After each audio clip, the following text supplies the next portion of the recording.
Buen día, soy la ingeniero Raquel Isue Martínez Ramos y de parte del Departamento de Posgrado e Investigación del Instituto Tecnológico de Orizaba en el estado de Veracruz, presento el artículo titulado Propuesta de arquitectura para un generador de casos de prueba a partir de un lenguaje de definición de requerimientos.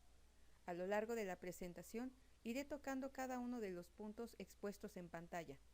Y en el primero de estos, hay que recordar que probar software se ha convertido en una labor muy importante y para realizarla se suelen crear casos de prueba. Sin embargo, generar estos se ha convertido en una tarea complicada, costosa y tardada, por lo que los esfuerzos actualmente apuntan a generar casos de prueba de forma automática, pero no se sabe con exactitud de dónde obtener estos. Además, un componente de software puede generar cientos de pruebas, por lo que identificar cada una de estas es complicado, al igual que reconocer cuáles de esos casos son imprescindibles en la etapa de pruebas. Por lo que el objetivo del artículo es la generación de casos de prueba automáticos a partir de casos de uso descritos con el RDL de la empresa A, tomando en cuenta criterios como el grado de cobertura y el tiempo disponible para probar. Se debe tener en cuenta que una prueba de software consiste en ejecutar un programa con la intención de encontrar errores y verificar el funcionamiento de un producto, y el formato en el que se describen se llama caso de prueba. Y en este proyecto se hace énfasis en las pruebas funcionales, que son las que se centran en verificar las funciones del sistema. Además, existen criterios que sirven para determinar si se realizaron suficientes pruebas, como para decir que el software funciona correctamente. Y una forma acertada de referirse a estos criterios es con el análisis de cobertura, que expresado en porcentaje se conoce como grado de cobertura. Un grafo es una estructura de datos no lineal que se conforma por nodos y arcos, y cuando estos poseen dirección, se dice que es un digrafo.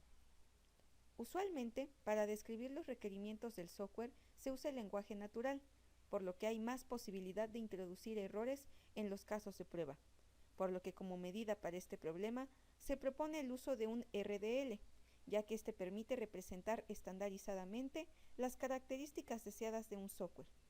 ¿Y en dónde es posible usar este RDL?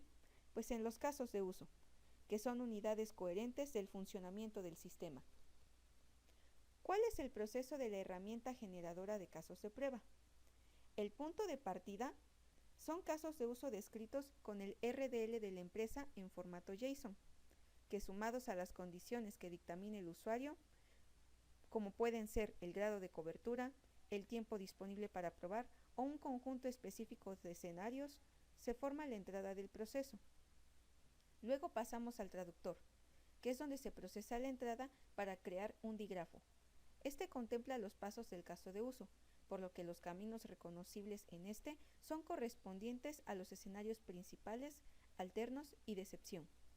Además, los nodos contienen información relevante que sirve para detallar el caso de prueba. Y una vez creado el grafo, este se guarda en la base de datos orientada a grafos Neo4j.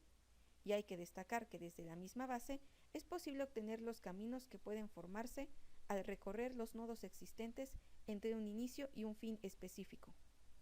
Pero esto no basta para obtener todos los casos de prueba posibles de un caso de uso, por lo que es necesario aplicar una serie de algoritmos que hagan posible esta tarea. Entonces, en el selector de casos de prueba se realizan dichas actividades a partir del grafo almacenado, es decir, se hacen las operaciones necesarias para obtener las combinaciones de pasos que satisfagan las cuestiones de cobertura, de tiempo y de escenarios para probar. Finalmente, el caso de prueba se exporta en un archivo de texto plano separado por comas. A continuación, les presento la arquitectura de la herramienta y en breve describiré con más detalle cada uno de sus componentes. Empezando por el componente GUI, que representa el conjunto de clases que hacen posible la interacción entre el usuario final y la aplicación, por lo que permite la captura de los archivos JSON, y también permite la entrada de valores correspondientes a la cobertura, al tiempo y al tipo de escenario que se desea incluir en la prueba. Este componente hace uso del traductor JSON y del selector de casos de prueba. ¿Y en qué consiste el traductor JSON?